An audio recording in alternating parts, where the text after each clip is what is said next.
Bueno, pues después de que se me haya borrado este vídeo, lo repito otra vez porque quizás me viene bien para recordarlo. Así que propiedades farmacológicas de antipsicóticos concretos. Las pinas, las donas, 2 tips y un reto. Las pinas. Las pinas se unen mejor en 5-HT2A que AD2. ¿Vale? Entonces, vamos a empezar.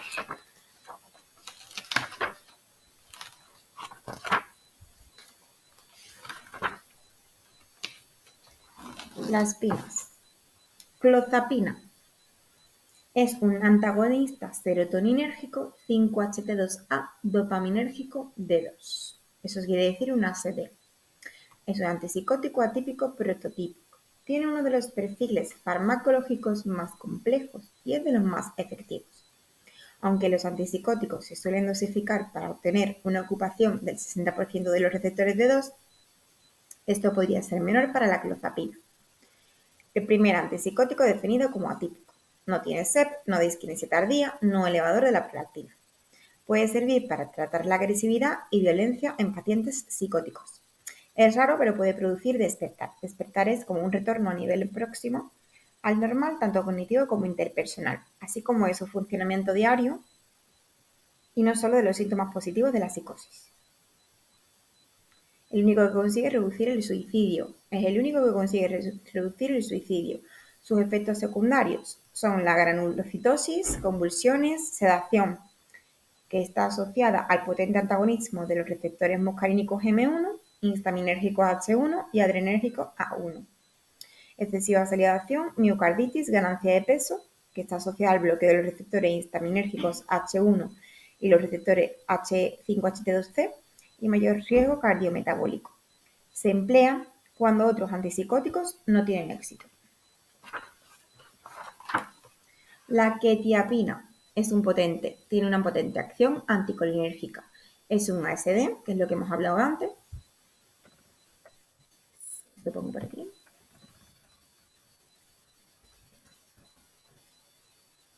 Sus acciones farmacológicas netas se deben a las acciones combinadas de su metabolismo activo. El metabolito activo de un fármaco es una sustancia que se produce en el organismo por la biotransformación de un medicamento y tiene propiedades farmacológicas. En este caso es la norquetiapina. ¿Qué tiene? Pues tiene una inhibición del transportador de norepinefrina, que es una inhibición de la recaptación de la norepinefrina, IRN, un antagonismo 5-HT7, 5-HT2C y A1, y es un agonismo parcial del 5-HT1A, que podría contribuir a sus efectos de antidepresivo. Muchos de sus receptores tienen potencia de unión superior que al de D2. Es mucho más que un antipsicótico. No causa ningún SEP y es bueno para pacientes con Parkinson que requieren tratamiento de psicosis. Los efectos secundarios son aumento de peso, aumento de niveles de triglicéridos en ayunas, resistencia a la insulina, y su liberación es o inmediata o prolongada. Inmediata es cuando nos dice IR y prolongada es cuando nos dice XR. Inmediata es como un inicio de acción rápido, una breve duración de acción, es sedante y tiene propiedades antihistamínicas. Por ejemplo, 300 gramos al día ocupa rápidamente el 60% de receptores D2, pero también desciende muy rápido, es decir, sube rápido, baja rápido, la inmediata. Si metemos 800 miligramos al día, durará 12 horas, pero quizá tendremos mayores efectos secundarios al final del día. La prolongada, que es la XR, alcanza su máximo más lentamente, pero llega suficientemente rápido al 60% de receptores D2. Con 300 miligramos basta y dura más horas que en la inmediata. Si metemos 800 miligramos al día, pues durará varias horas más que la inmediata y nos llegará hasta la próxima dosis a las 24 horas. Como antipsicótico, la prolongada funciona mejor, pero no como hipnótico, porque tarda más en sedar. Entonces se suele tomar por la noche, ¿vale? Es lo aconsejable. Las propiedades de unión de la quetiapina varían dependiendo de la dosis empleada. Por ejemplo, 800 miligramos al día, que en este caso es el papaoso, que es la dosis mayor, es una dosis antipsicótica.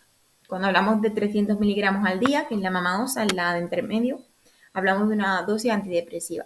Y los 50 miligramos al día, que es el osito hijo, es una dosis hipnótico sedante, ¿vale? Sobre la familia de osos, nos leemos un poquito esto, sin más. Importante, la mamá oso, que es un antagonismo 5-HT7A1, 5-HT1BD, es decir, que es un antidepresivo, lo mismo que hemos dicho antes, y poco más. Acenapina tiene menos acción anticolinérgica que la olanzapina, ¿vale? Es similar a la miltrazapina y comparte varias propiedades farmacológicas. Tiene sus principales antagonismos 5-HT2A, 5-HT2C, H1, A2 y D2 y acciones sobre varios subtipos de receptores serotoninérgicos, que podría ser antidepresivo, pero no se ha demostrado todavía, ¿vale? La acción antagonista en 5-HT2C libera dopamina y norepinefrina en el córtex prefrontal, lo que hipotéticamente mejoraría la depresión, ¿vale? La vía antagonismo A2 debería aumentar los niveles de norepinefrina, serotonina y dopamina. En la vía antagonismo 5-HT1B, D y 5-HT7 debería potenciar la elevación de niveles de serotonina en presencia del bloqueo de recaptación de serotonina por ISRN o IRNS. Y se administra de forma sublingual porque tiene una escasa biodisponibilidad si se traga, ¿vale? Sublingual es debajo de la lengua. Y se toma 2 veces al día aunque tenga mucha vida. Puede ser usada como antipsicótico oral de acción rápida, PNR, es decir, a demanda, para completar el pastillero de algunos pacientes psicóticos y perturbados rápidamente sin que haga falta una inyección, ¿vale? Los efectos secundarios, pues la hipoestesia oral, que es un trastorno de la percepción que consiste en una distorsión sensorial a causa de una disminución de la intensidad de las sensaciones, de tal forma que los estímulos se perciben de una forma anormalmente atenuada, es decir, que no sientes ni la comida si está fría ni caliente o que no sientes el tacto de la lengua, ¿vale? También es como que no poder comer ni beber 10 minutos después de tomar la pastilla y no tiene ni síntomas extrapiramidales, ni aumento de peso, ni dislipidemia. Fotepira, disponible en Japón y Europa, no en Estados Unidos. Tiene una estructura química parecida a la clozapina, pero con propiedades diferentes. Por ejemplo, no se ha demostrado que sea efectiva para pacientes que no logran responder a los convencionales. Se administra 3 veces al día. Sus efectos podría ser antidepresivo, pero no se ha demostrado. Sus efectos secundarios son cierto sed, elevación de la prolactina, riesgo de convulsiones a altas dosis, aumento de peso y sedación, lo típico, ¿no? Pero aquí el más importante es la elevación de la prolactina. Y prolonga el intervalo QTC. ¿Qué es QTC? Es un electrocardiograma que mide las corrientes iónicas del corazón y está compuesta de varias ondas, la P, la Q y la T. Sería la P, que es la despolarización de las aurículas, el complejo QRS es la despolarización del ventrículo y la onda T es la repolarización del ventrículo, es decir, la vuelta a la normalidad de ese ventrículo, ¿vale? El intervalo QTC es el intervalo que hay entre el inicio del QRS y el final de la onda T. Hay algunos fármacos que alargan este periodo y aumentan el tiempo necesario para una contracción y poder ocasionar arritmias, ¿vale? Las donas, nos vamos. Las donas porque terminan en dona. Risperidona, paliperidona, etc. Nos vamos con risperidona. Es un atípico a bajas dosis, convencional a altas dosis. A dosis baja moderada sirve para la esquizofrenia, la manía bipolar, la irritabilidad en niños, autistas, trastornos bipolares menores, además de agitación y psicosis en demencia. Su uso es criticado porque tiene un riesgo incrementado de muerte en comparación con el placebo. Su presentación de POT es inyectable cada 15 días y también hay una presentación oral, es decir, que se administra oralmente o en inyección con comprimido bucodispersable y formulación líquida. Sus efectos secundarios son sed reducidos a bajas dosis, aumentan los niveles de prolactina y aumento de peso y dislipidemia. Paliperidona es el metabolito activo de la risperidona y se le conoce también como 9-hidroxiperidona. Es un antagonismo del 5-HT2A y D2. El perfil de la unión de la paliperidona es similar a la risperidona, pero tiene diferencias farmacocinéticas, ¿vale? La paliperidona no es metabolizada hepáticamente, sino que se elimina con el pis, ¿vale? Y su forma oral pues se presenta con una formulación de liberación prolongada y esto si no se reconoce bien pues puede dar lugar a una infradosificación, Por tanto, habría que suministrar 2 dosis al día, sobre todo para evitar sedación y ortostasis. La paliperidona suele ser más tolerable, con menos sedación, menos ortostasis y menos sed que la risperidona. Es decir, paliperidona es mucho mejor que la risperidona, ¿vale? Pero puede producir un aumento de peso, resistencia a la insulina, diabetes o elevación de la prolactina. Todos elevan al final la prolactina, ¿vale? En este caso, 1 miligramo de paliperidona no es igual que 1 miligramo de risperidona, porque la dosis normal de risperidona podría empezar con 3 miligramos. Cuando se trata de paliperidona, lo ideal sería lo siguiente. Sería primero los 6 miligramos, luego aumentamos a 9 y luego aumentamos a 12 en el día 15, ¿vale? Durante 3 semanas. Para pacientes muy sensibles a efectos secundarios, empezaría con 3 miligramos y sería inyectable cada 4 semanas. Ziprasidona. Las ventajas, que no aumenta el peso, ¿vale? Ni produce dislipidemia, ni elevación de triglicéridos en ayunas, ni resistencia a la insulina. No se sabe por qué, pero se cree que es porque no tiene capacidad de unirse a receptores que permiten a la resistencia a la insulina o a la hipertrigliceridemia. Se toma 2 veces al día con comida, mínimo 500 calorías. Cuenta con una formulación intramuscular para uso rápido en casos urgentes y podría ser un antidepresivo. No prolonga el intervalo QT. Iloperidona. Aquí como pregunta esa más o menos, pues nos dice siempre como que no produce dislipidemia, todo lo demás sí, ¿vale? Y aquí nos explica el por qué tiene poco SEP, ¿vale? Tiene bajos niveles de SEP.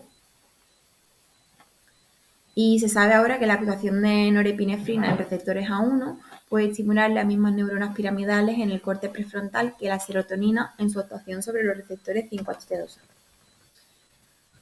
Otros antipsicóticos, como con bloque de A1, no reducen el SEP, así que se ha supuesto que la combinación de 5-HT2A y la de A1 es lo que reduce. Lurasidona. Lurasidona es, como estáis viendo aquí, no tiene sedación, no aumenta peso y no tiene dislipidemia. Su dosis es 40 miligramos al día y para efectos a largo plazo 160. Se dan los SEP moderados, pero se reducen si se toma la dosis por la noche. Es decir, mejor tomar por la noche y junto a una comida, ¿vale? Es un antidepresivo por su perfil de unión 5-HT7 y 5-HT1A, ¿vale? Se cree que la estimulación serotoninérgica de estos receptores libera GABA en el tallo, en el córtex y por último, lo más importante, es que su bloqueo en el RAF evita inhibición del GABA y aumenta la serotonina, es decir, tiene un efecto antidepresivo. Está estudiado en animales y para entenderlo mejor tenéis la figura 60-61 en las páginas 203 a 200 y 208, ¿vale? Y luego nos vienen 2 PIP y un RIP. Aripiprazol, por eso PIP. Tenemos el aripiprazol, el dexipiprazol y luego el RIP sería la cariprazina, ¿vale? RIP, cariprazina. Aripiprazol vale para tratar la esquizofrenia y la manía y en menores la esquizofrenia, la manía aguda, la mixta o irritabilidad en autistas. No es sedante y no aumenta el peso. No tiene dislipidemia, no eleva los triglicéridos en ayunas y no tiene resistencia a la insulina. Está aprobada como antidepresivo de refuerzo en IRS. En el caso del dexiprazol, es un antagonista de 2 que el aripiprazol, pero, o sea, es más antagonista de 2 que el aripiprazol, pero más antagonista que de 2. A 2 que de 2. Prácticamente no hay SEP y rara vez acaticia. Sus propiedades antipsicóticas y antimaníacas, pero es más tolerable que el aripiprazol, es decir, el brexpiprazol es mejor que el aripiprazol realmente, ¿vale? Y es un antidepresivo. La cariprazina se está probando para la esquizofrenia, para la manía bipolar aguda, para la depresión bipolar y resistente al tratamiento. En dosis alta se utiliza para manía y esquizofrenia y como antidepresivo pues bloquea el 5-HT7 y el 5-HT2C y en dosis más bajas sirve para la depresión y tiene preferencia especial de la caripracina por los receptores de D3 más que por el D2, ¿vale?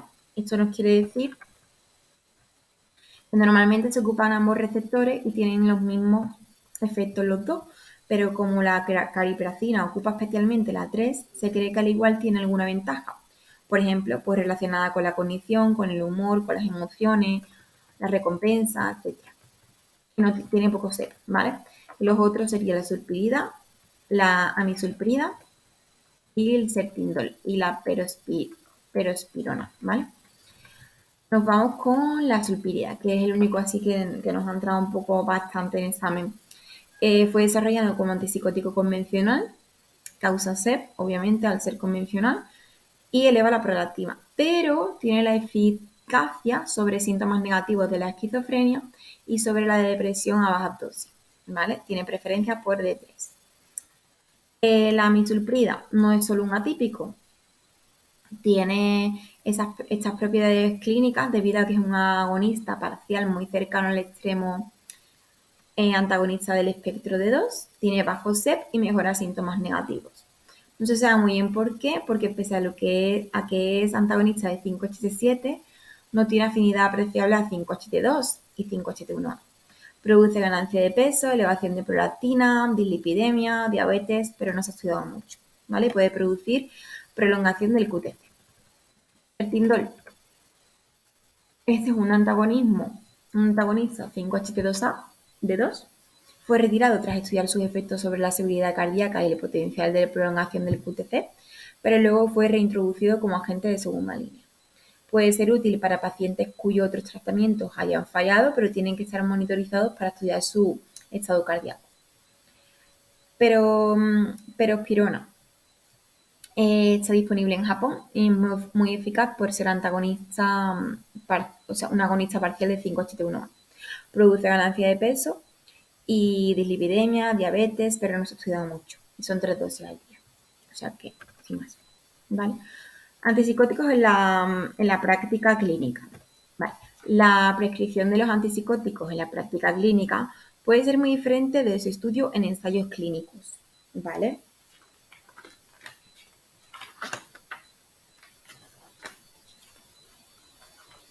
¿Os he dicho todos? Sí. Los pacientes reales son a menudo más complicados y en general tienen mucha más comorbilidad que los pacientes estudiados en los ensayos clínicos. Muchos pacientes reciben 2 antipsicóticos junto a otros fármacos psicotrópicos en el marco de la práctica clínica. El arte de cambiar de antipsicóticos. Pasar a los pacientes de un antipsicótico a otro requiere mucho cuidado para garantizar que no desarrollen efectos secundarios, como un síntoma de abstinencia, una agitación, insomnio, psicosis de rebote, anticolinérgicos de rebote, agravamiento de otros efectos secundarios. Generalmente, esto significa no interrumpir de forma abrupta el primer antipsicótico, no permitir desfase entre la administración de los antipsicóticos e iniciar el segundo antipsicótico a plena dosis. En este caso, los mejores resultados consisten en cruzar los ajustes a lo largo de varios días o semanas. Cuando se cambia de un antipsicótico a otro, normalmente es prudente hacer un ajuste cruzado, es decir, reducir la dosis del primer fármaco a la vez que se aumenta la dosis del otro a lo largo de unos días o semanas. Esto supone una administración transitoria de los 2 fármacos, pero está justificado para reducir efectos secundarios y el riesgo de síntomas de rebote y acelerar la transición con éxito al segundo fármaco. Cuando se cambia de un antipsicótico a otro, el paciente podría mejorar en el transcurso de un ajuste cruzado. Se produce polifarmacia si el ajuste cruzado es detenido en este punto y el paciente continúa con ambos fármacos indefinidamente. Es mejor completar el ajuste cruzado interrumpiendo el primer agente y haciendo un ensayo adecuado de monoterapia en el segundo fármaco, antes de tener que intentar una polifarmacia a largo plazo. Vais a entenderlo mucho mejor en la página 217, cuadro 5.71, ¿vale? El cambio Entre dos agentes que tengan una farmacología similar, normalmente es más sencillo, más rápido y tiene las complicaciones mínimas. Por ejemplo, cambio de una pina o de una dona a otra. Es prudente hacer el cambio en tan solo una semana mientras se mantenga constante la estimulación de ocupación del receptor de 2. Vale, esto no lo tenemos que aprender porque suelen preguntar en examen. Es decir, cuando tenemos que cambiar de una pina a otra o de una dona a otra, el cambio se puede hacer en una semana, pero mientras se mantenga la estimulación del receptor de 2. ¿Vale? En cambio, cuando hacemos el cambio de una pina a una dona, son 2 semanas. ¿Vale? De pina a pina o de dona a dona, una semana. De pina a dona o de dona a pina, 2 semanas. ¿Por qué? Porque nos dice, las características de unión de las pinas a las donas son diferentes, siendo la diferencia más sorprendente que las pinas por lo general tienen más acciones anticolinérgicas y antihistamínicas y más acciones A2 por lo que suelen ser más sedantes, ¿vale? Nos vamos. Luego, por tanto, al cambiar de una pina a una dona, suele ser conveniente detener la pina lentamente durante al menos 2 semanas para permitir que el paciente se readapte a la abstinencia del bloqueo de los receptores colinérgicos, histamínicos y A1, haciendo la transición más tolerable, sin rebote anticolinérgico, agitación ni insomnio. Cambio de una dona a una pina. Es decir, ahora va al revés, de una dona a una pina. En 2 semanas, igual que la anterior, mientras se mantenga constante la estimulación de la ocupación del D2. O sea, lo mismo, ¿vale? Lo mismo que la anterior. Retirada de clozapina. ¿Cómo se retira la clozapina? Lentamente, con 4 semanas de ajuste a la baja antes de comenzar con otro antipsicótico. ¿Vale? Se nos preguntan, ¿cómo retiramos la clozapina? Pues 4 semanas de ajuste a la baja antes de comenzar con el siguiente antipsicótico. Y listo, yo creo que ya se me ha hecho más corto este vídeo, no me he parado quizá tanto.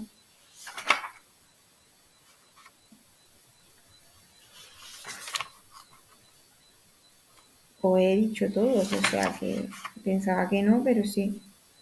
Así que listo, ¿vale? Empezamos el siguiente día con el tema... Perdón, no. Vamos a seguir que nos quedan 2 puntos más, ¿vale?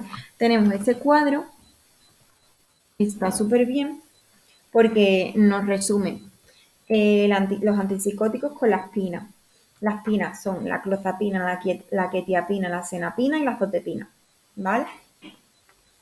Tenemos todos sus efectos secundarios, cuál funciona antidepresivo, etcétera. Luego las donas, risperidona, paliperidona, ciprasidona, iloperidona y lurasidona. Casi todas tienen bastante aumento de peso y bastante sed, pero si quiero explicar bien las dosis y demás. La única inyectable realmente es la iloperidona aquí, ¿vale? La aloperidona y la risperidona y paliperidona. Las que no son inyectables son ciprasidona o lurasidona. Luego, 2-piunri, hemos dicho que era la aripiprazol, bexpiprazol y caripracina. Y los otros son sulpiridina, amilsulpirida, sertindol y perospidona. Ok. Cambio a ariprazol. Desde una pina. Es decir, nosotros estamos, por ejemplo, en asenapina y queremos cambiar a aripiprazol. ¿Cómo lo hacemos? A ver, el aripiprazol tiene mayor afinidad a los receptores de dolor que la mayoría de pinas. Así, los síntomas irruptivos, a pesar de la medicación, son más probables cuando se cambia desde una pina al aripiprazol. Es decir, que hay más síntomas, ¿vale? Una estrategia prudente es empezar con el aripiprazol a una dosis media, más que con una dosis baja, mientras se ajusta a la baja la pina lentamente durante 2 semanas. Es decir, si yo quiero meter aripiprazol cuando tengo una pina antes, pues lo que hago es, durante 2 semanas, le meto el aripiprazol una dosis media y la pina la hago bajando despacito, lentamente, ¿vale? La recomendación para el ajuste al alza rápido del aripiprazol parte del hecho de que esencialmente sustituye el primer fármaco en el receptor de 2. Inmediatamente puede ser útil, por lo tanto, que para que el aripiprazol alcance su dosis terapéutica y rápidamente. Volvemos a leer. La recomendación para un ajuste al alza rápido del aripiprazol parte del hecho de que esencialmente sustituye el primer fármaco del receptor de 2. Inmediatamente puede ser útil, por lo tanto, para que el aripiprazol alcance su dosis terapéutica rápidamente. Está un poco mal escrito, la verdad. El ajuste a la baja más lento de la pina permite la readaptación de los receptores colinérgicos e histaminérgicos para minimizar la abstinencia y una aparición más lenta de las posibles acciones sedantes. Cambio a aripiprazol desde una dona. Ahora yo estoy, por ejemplo, tomándome risperidona, ¿vale? Inyectable cada 15 días. Y quiero pasar a aripiprazol, ¿vale? ¿Cómo lo hago? Como el aripiprazol. Sí, cambio, es decir, se recomienda iniciar el aripiprazol a una dosis media. Más de lo mismo, siempre a una dosis media. Mientras se ajusta a la baja la dona durante una semana. Es decir, de una pina a aripiprazol le meto la dosis media y en 2 semanas voy bajando esa pina. Y en la dona lo que tengo que hacer es meto la dosis media y voy bajando la dona una semana, ¿vale? Eso no lo tenemos que aprender. Cambio desde aripiprazol. Desde aripiprazol a una pina, ahora al contrario. Detenemos el aripiprazol inmediatamente y comenzamos con la pina a una dosis media. ¿Vale? La pina puede ser ajustada al alza durante 2 semanas. Cuando tenemos que cambiar de aripiprazol a una dona, retiramos el aripiprazol inmediatamente. O sea, lo mismo es retirar que detener. O sea, en los dos casos, cuando pasamos de un aripiprazol a una dona o a una pina, detenemos el aripiprazol. Y lo que hacemos es comenzar a una dosis media con la dona o con la pina. Ya está. ¿Qué pasa? Que la pina se ajusta a lo mejor durante 2 semanas y la dona se ajusta durante una semana. Esperar un momento. Mira, aquí tenéis el cuadrito, ¿vale? Que nos pone Dani Blasquez, pero si os queréis hacer vuestro propio cuadrito, que yo me lo haré para entenderlo a lo mejor un poco mejor, pues está genial. Cada uno al final se entiende a su manera. Vale. Suelen preguntar mucho lo que es la retirada de la clozapina, el cambio de dona a pina, o aripiprazol a pina, o aripiprazol a dona. ¿Vale? Y ya lo que queda lo vamos a dejar para el siguiente, ¿vale?